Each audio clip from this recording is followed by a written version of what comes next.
We'll guide you through how to fix can't delete apps on an iPhone. If you find this useful, then consider subscribing and liking the video. Here we are on my iPhone. So I've decided there's an app I no longer want to have and I want to go and delete it to go and free up the space and just go and declutter my iPhone.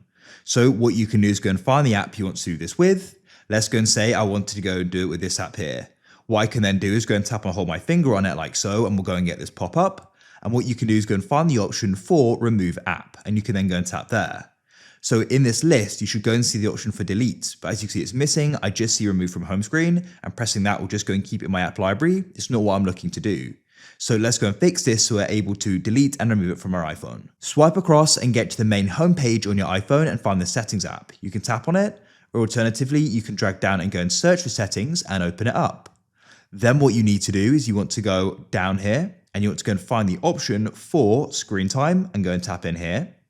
Now you can scroll down. So this is due to a restriction set on your iPhone. So you can come into content and privacy restrictions. And then what you can do is go and press iTunes and App Store purchases at the top here. And you can find the option for deleting apps and you can set it to allow.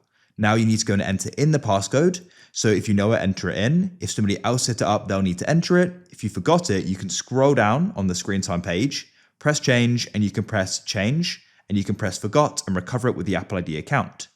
Once you've gone and set that to allow for deleting apps, tap and hold the app again, press remove app, and we can now go and delete it.